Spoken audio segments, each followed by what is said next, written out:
mahasiswa dari SPP Sekolah Tinggi Pastoral yang berada di Deli Tua. Kami di sini masih semester 4. Kami di sini melaksanakan doa lingkungan dari kampus dan temanya sudah ditentukan dari sana. Jadi kami juga di sini masih belajar. Kami mohon bimbingan dari Bapak dan Ibu sekalian. Pujilah segala bangsa, marilah kita menandai diri kita dengan tanda kemenangan Kristus dalam nama Bapa dan Putra dan Roh Kudus. Amin. Kasih karunia dan damai sejahtera dari Allah Bapa dan dari Tuhan kita Yesus Kristus selalu beserta kita. sekarang dan selama-lamanya. Marilah kita berdoa. Ya Allah Bapa yang Maha Kuasa, kami berterima kasih atas segala berkat-Mu yang dapat kami terima pada malam hari ini. Kami masih dapat berkumpul di tempat ini dengan keadaan sehat dan bahagia. Ibu dan saudara-saudara sekalian, sekarang kita akan mencoba mengamati gambar yang sudah dibagikan tadi. Nanti setelah kita mengamati gambar ini, akan ada muncul beberapa pertanyaan dari kami. Baik, gambar apakah yang Bapak, Ibu, dan saudara-saudara yang lihat dalam gambar tersebut? Orang deh, kawan-kawan ini deh. Ada lagi?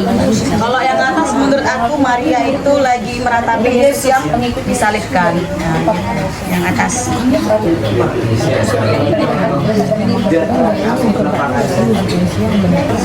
Baiklah, Bapak Ibu. Jawabannya yang diterangkan tadi memang benar. Ini adalah gambar yang gambar pertama adalah gambar Maria, di mana dia meratapi karena dia melihat putranya yang sedang disalib. Nah, untuk gambar yang kedua ini kenapa ada pedang yang menusuk Maria? Nah, di sini dilambangkan bahwa Maria itu mengalami penderitaan dari putranya yang disalibkan. Nah, di poster tadi kan kita melihat kesedihan bahwa Maria itu menderita melihat anaknya itu disalibkan. Nah, apakah di keluarga kita masih sering terjadi rasa mungkin menderita dalam keluarga itu atau kesedihan seperti itu? Apakah sering terjadi di keluarga kita?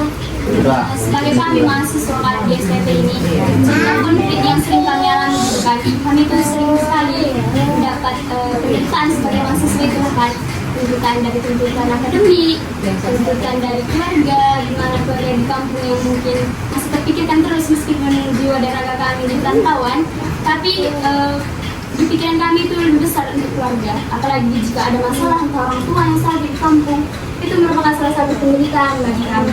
Terus tuntutan akademik yang bisa dibilang di luar batas kami yang harus kami mampuin seperti itu. Nah, itulah penderitaan kami sebagai mahasiswa.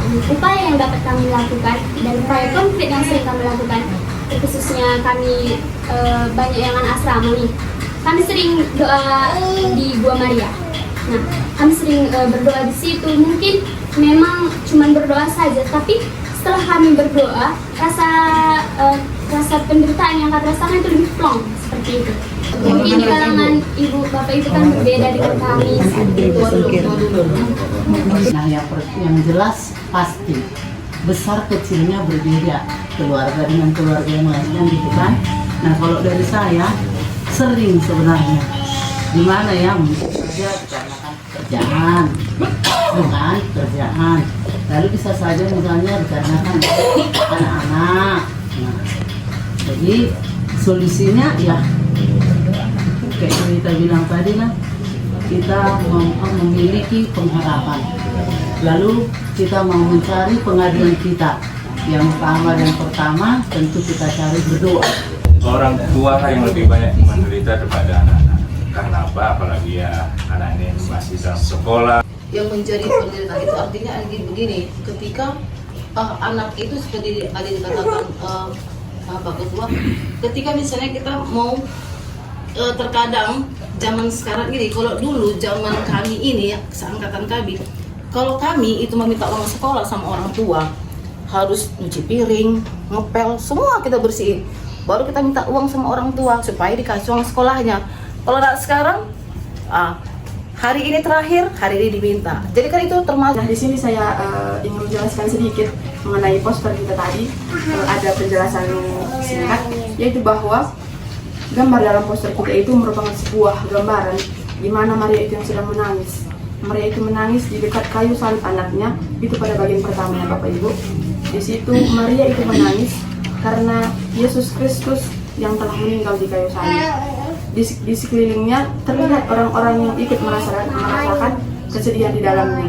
Nah, suasana kepedihan, kesedihan, dan penderitaan serta duka cita itu tentunya melanda orang-orang yang dekat dengan Yesus Kristus yang hidupnya itu tercermin dengan kuat dalam gambar yang kita lihat pada yang pertama. Nah, namun di tengah-tengah penderitaan yang begitu berat itu, gambar itu juga menyoroti makna yang mendalam yang terkandung di dalamnya, bahwa Maria meskipun sedang dalam kesedihan yang mendalam tetap menunjukkan kesetiaannya dan ketaatannya kepada Yesus Kristus. Ia menerima semua tugas yang diberikan, meskipun begitu berat, dengan rendah hati dan tanpa malu. Begitu juga dari orang yang tersurat dalam kitab mulia. Inilah Injil suci menurut Yohanes. Dimuliakanlah Tuhan. Dan dekat salib. Nah, di sini ibu-ibu saya memiliki ada beberapa pertanyaan dari kitab suci. Kepada siapa Yesus mempercayakan ibunya setelah dia wafat? Betul benar. Jawabannya memang betul Yohanes. Nah, Bapak Ibu, di sini saya akan mengutarakan penegasan dari bacaan kitab suci tadi. Yang pertama, pada sakit yang luar biasa, di mana kita tahu ketika orang yang kita sayangi merasakan penderitaan, kita juga pasti akan Ada beberapa wujud nyata yang dapat kita lakukan dalam kehidupan kita sehari-hari. Yang pertama yaitu menunjukkan dukungan dan kehadiran kepada mereka yang mengalami penderitaan. Mungkin kita dapat menunjukkan perhatian kita kepada misalnya teman-teman kita dalam satu lingkungan yang sedang menderita, mungkin sakit. Marilah kita menyampaikan doa-doa permohonan kita kepada Tuhan. Berkenanlah Engkau mendengarkan doa-doa yang akan kami sampaikan ini. Bagi pemimpin gereja, ya Bapak.